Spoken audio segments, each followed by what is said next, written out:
shouldn't stop until the fireworks stop. Keep clapping for Shri Manoj Muntashir.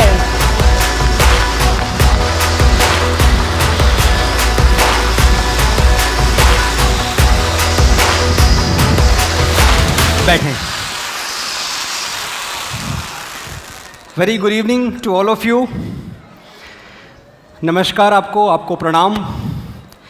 बहुत बहुत आभार बड़ौदा का मुझे बुलाने के लिए, बहुत आभार HCG का मुझे ये मौका देने के लिए कि आज मैं हिंदुस्तान के जो ब्राइटेस्ट माइंड्स हैं, आज मैं उनसे बात करूं, उनसे इंटरैक्ट करूं। एक बात मैं हमेशा कहता आया हूं, और मैं क्या, ये तो शेक्सपियर के ज़माने से पूरी दुनिया कहती आई है कि हर कामयाब पुरुष के पीछे एक स्त्री होती है, और मैं ये भी मानता हूं कि हर कामयाब डॉक्टर के पीछे एक नर्स भी ज़रूर होती होगी। होती है क्या? चलिए, इसमें हम बहुत डिटेल में नहीं जाएंगे। तो बेसिकली मैं जो भी थोड़ा बहुत कामयाब हो पाया, थोड़ा बहुत ही हो पाया, पर उसके पीछे, उस कामयाबी के पीछे एक नाकाम मोहब्बत थी, एक अधूरी और नाकाम मोहब्बत। मैं ये हमेशा कहता आया हूँ, हम सब साइंस के लोग हैं, कि कुछ भी जब टूटता है तो बड़ी एनर्जी पैदा होती है। वो चाहे प्रोटॉन टूटे, न्यूट्रॉन टूटे, कुछ भी टूटे, दिल टूटे तो भी एनर्जी पैदा होती है, और दिल टूटने वाली एनर्जी बड़ी कमाल की होती है। इसके बारे में हम बाद में बात करेंगे। तो जो शुरुआती दौर में अपने कॉलेज के टाइम पे एक आधा अधूरा वाला प्यार मुझे हुआ, जो कभी मुकम्मल नहीं हो पाया। और क्यों मुकम्मल नहीं हो पाया? क्योंकि मुझे कह दिया गया, देखो, जब क्लास के सारे बच्चे कहते हैं, सब एस्पायर कर रहे हैं, कोई कहता है मैं डॉक्टर बनूंगा, कोई इंजीनियर बनूंगा, कोई एस्ट्रोनॉट बनूंगा, कोई साइंटिस्ट बनूंगा, तुम क्या कहते हो? क्या बनोगे तुम? कवि बनोगे। अरे तुम्हारे साथ अपना रिश्ता चलेगा नहीं। और मैं ठुकरा दिया गया, मैं छोड़ दिया गया, मैं डंप किया गया हूं। मैं पूरी तरह से डंप किया गया प्रोडक्ट हूं आपके सामने, क्योंकि मुझे इस लायक नहीं समझा गया कि मैं लाइफ में कुछ बन सकता हूं। वो लड़की, खैर, उस दिन मैं कुछ कह नहीं पाया। अगर आज मेरे सामने होती तो मैं ज़रूर कहता कि जो लिखता है मुक़द्दर की इबारत, वो तेरी सोच से ज़्यादा बड़ा है। जिसे ठुकरा दिया मिट्टी समझ के, वो लड़का आज तारों पर खड़ा है।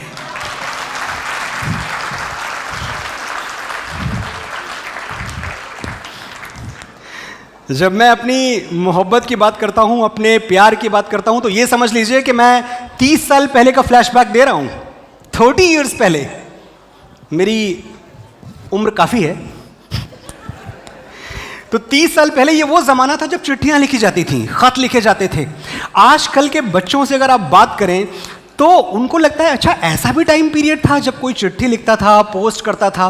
पर हाँ, ये दौर था, और अभी कुछ दिनों पहले ही था। बहुत सारे लोग मेरे साथी यहाँ बैठे हैं जिनको पता होगा मैं क्या कह रहा हूँ, कि हर फैसला होता नहीं सिक्का उछाल के, ये दिल का मामला है ज़रा देखभाल के।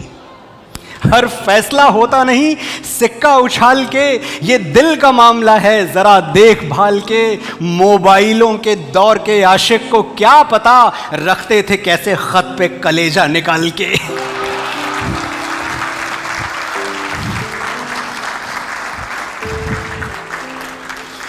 सचमुच जब चिट्ठियां लिखते थे, जब प्रेम पत्र लिखते थे, तो दिल निकाल के चिट्ठी पे, कागज पे रख दिया करते थे। वैसे दिल बड़ी एक ऐसी कॉमोडिटी है जिसके बारे में मेडिकल साइंस और इश्क दोनों की राय बड़ी अलग है।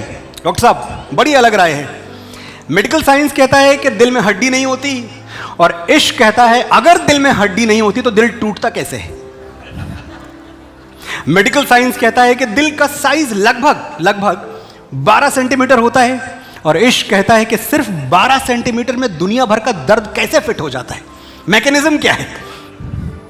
आप इश्क की बात माने या मेडिकल साइंस की बात माने, आपकी मर्जी। लेकिन मेरी एक बात जरूर मान लें, जब कोई आपसे कहे कि वो जिंदगी भर आपको प्यार करेगा, कभी आपका साथ नहीं छोड़ेगा, कभी आपका दिल नहीं तोड़ेगा, तो किसी कागज पे लिख के उसके नीचे साइन करवा लें।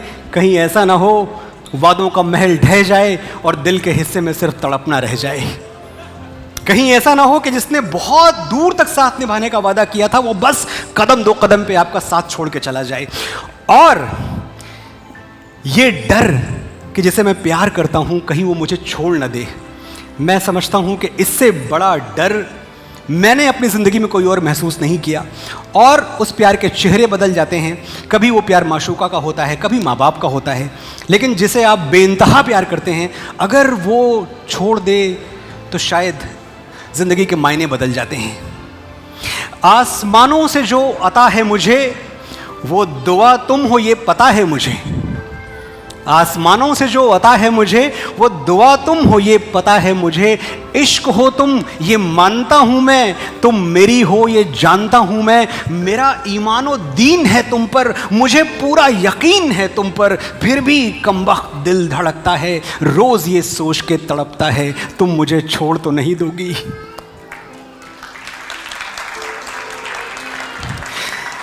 यूं तो दिन से भी मेरी अनबन है, रात लेकिन पुरानी दुश्मन है। शाम से बेकली सी रहती है, दिल में एक खलबली सी रहती है। बेखबर कितना भी मैं हो जाऊं, नींद कितनी भी गहरी सो जाऊं, दर्द सीने में जगा रहता है, एक खटका सा लगा रहता है। तुम मुझे छोड़ तो नहीं दोगी। तुम मोहब्बत का एक जजीरा हो, जैसे मंदिर में कोई मीरा हो, जैसे दरगाह पे हो कुन फाया, तुमने ऐसे ही मुझको है गाया। प्यार करती हो जितना है बस में, दौड़ता हूँ तुम्हारी नस नस में। जानता हूँ जो अपना नाता है, फिर भी ये डर सताए जाता है, तुम मुझे छोड़ तो नहीं दोगी। तुम पे शक है? तुम पे शक है?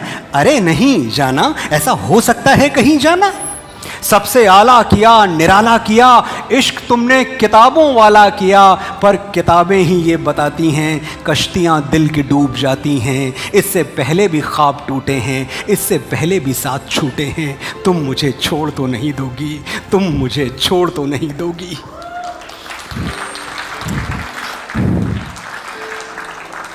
वैसे जिस मोहब्बत में खोने का डर ना हो, ये समझ लीजिए उस मोहब्बत का रंग फीका है। और मोहब्बत का रंग कभी फीका होना नहीं चाहिए।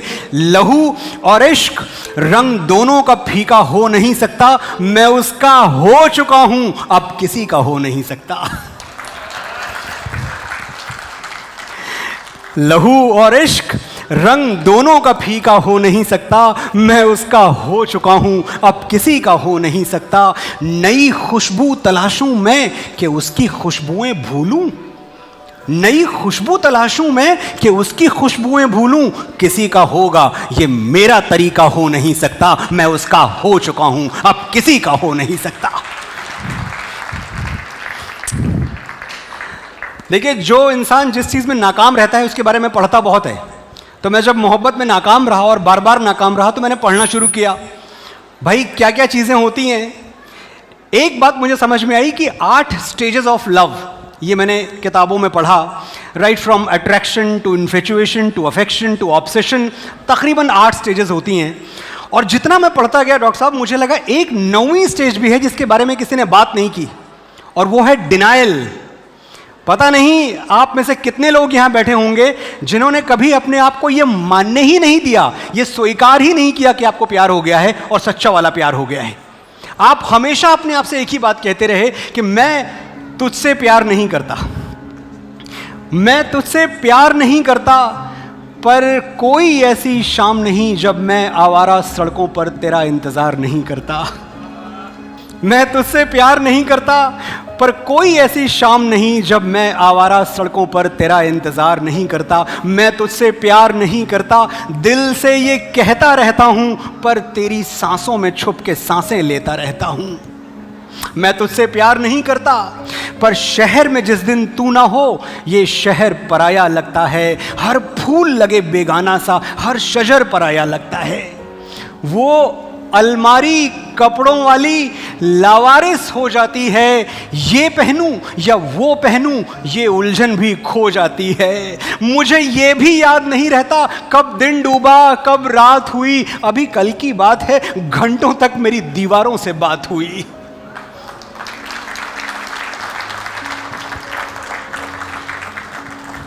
जो होश जरा सा बाकी है, लगता है खोने वाला हूं। अफवाह उड़ी है यारों में, मैं पागल होने वाला हूं। मैं तुझसे प्यार नहीं करता, पर कोई ऐसा दिन है क्या जब याद तुझे तेरी बातों को 100 बार नहीं करता। मैं तुझसे प्यार नहीं करता।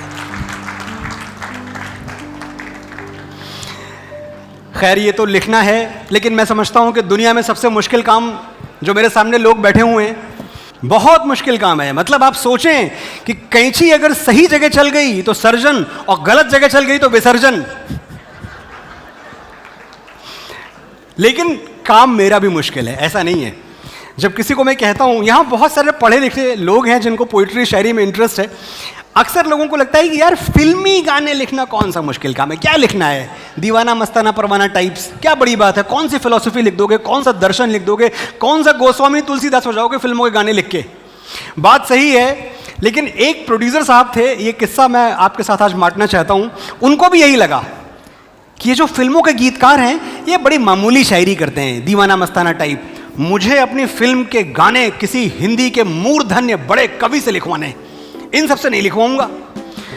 वो जा पहुंचे उस जमाने के बहुत बड़े कवि, हल्दी घाटी की बात कर रहे थे आप अभी भाई साहब, डॉक्टर साहब, तो जिन्होंने हल्दी घाटी लिखा था, श्याम नारायण पांडे जी, उनके पास पहुंचे, बोले आप मेरे फेवरेट कवि हैं, ऐसा कीजिए मेरी फिल्म का एक गीत लिख दीजिए। पांडे जी ने बोला हाँ ठीक है, बताइए सिचुएशन क्या है। बोले सिचुएशन ये है कि हमारी हीरोइन का हार्ट ब्रेक हो गया है, वो टेरेस पे बैठी हुई है, बड़ी उदास है, उसको देख के लग रहा है कि कहीं ऐसा ना हो कि वो वहीं से कूद के जान दे दे, इतना दुखी है, और बैकग्राउंड में गाना बज रहा है, आप लिख दीजिए। श्याम नारायण पांडे जी वीर रस के कवि, उन्होंने लिखा कि हे प्रचंड चंड चंडिनी अखंड खंड खंडिनी। मुश्किल काम है इसीलिए कह रहा था मैं कि हे प्रचंड चंड चंडिनी अखंड खंड खंडिनी वीरताभिमंडिनी साम दाम दंडिनी सिंघनी की ठान से आन बान शान से मान से गुमान से तुम गिरो मकान से।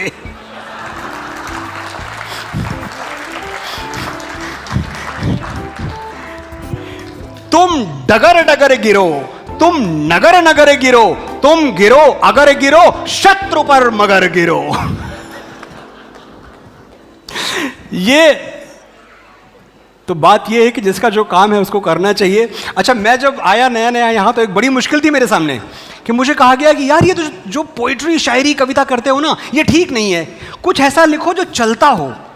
ये बड़ा खतरनाक वर्ड है, चलता है, जो चलता है वो लिखो। अब क्या चलता है आज तक कोई समझ नहीं पाया, पर मुझे कहा गया कि एक काम करो, टॉप 20 जो गानों की लिस्ट है इसको देखो और ऐसा कुछ लिखो।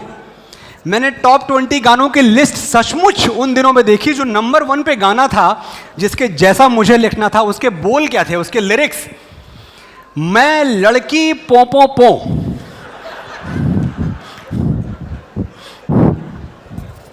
सचमुच गाना, मैं तो बना के बोल नहीं रहा हूं। मैं लड़की पो पो पो, तू लड़का पो पो पो, हम दोनों मिल गए, अब होगा क्या पो पो पो। बताइए। एक गाना और बड़ा फेमस था, उसके लिए भी मुझे कहा गया ऐसा कुछ लिख के लाओ। वो गाना क्या था, कश्मीर जाऊंगी आइसक्रीम खाऊंगी। अब ये मैं देख के घबरा गया कि एक तो कश्मीर जाने की क्या जरूरत है आइसक्रीम खाने के लिए, और अगर जाना ही है कश्मीर तो आप कहवा वहा पिए, कश्मीर जाऊंगी आइसक्रीम खाऊंगी। ये मेरे लिए कल्चरल शॉक था। क्यों कल्चरल शॉक था कि मैंने गीतकार बनने का फैसला क्यों किया था, क्योंकि मैंने बचपन में दूरदर्शन पे जब जब फूल खिले देखी थी।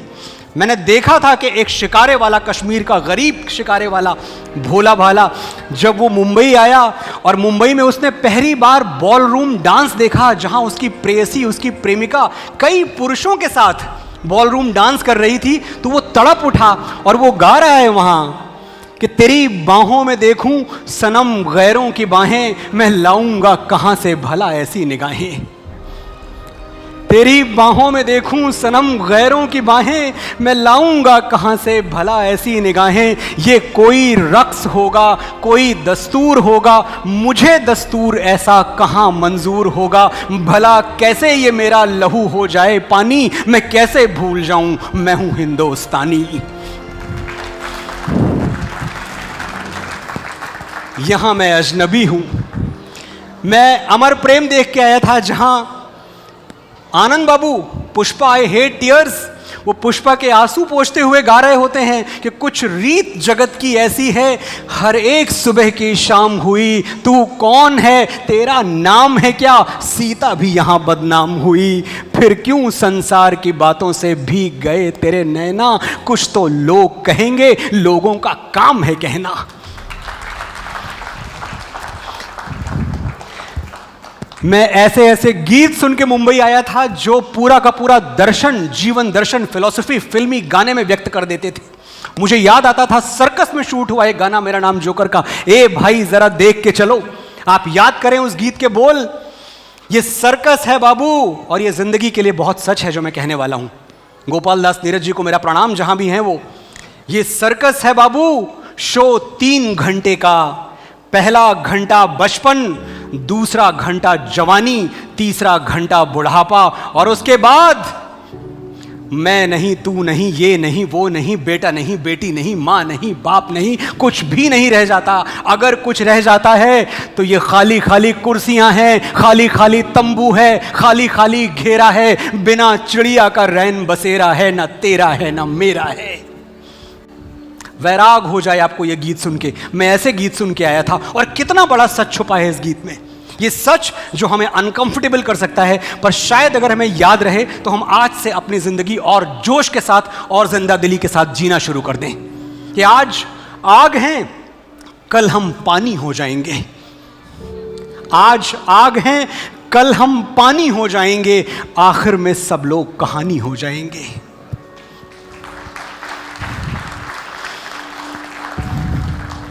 दो 2020 और 21 पिछले 2 सालों में बड़ी दर्दनाक कहानियां हमारे सामने आई, दोहराई गई।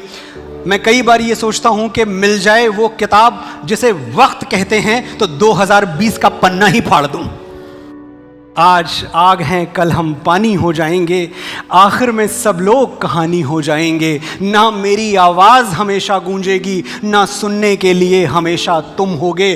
तिनका तिनका पड़ा मिलूंगा मैं भी कहीं, और कहीं पर रेशा रेशा तुम होगे। जैसे सूखे फूल दबे हों पन्नों में, गए दिनों की एक निशानी हो जाएंगे, आखिर में सब लोग कहानी हो जाएंगे।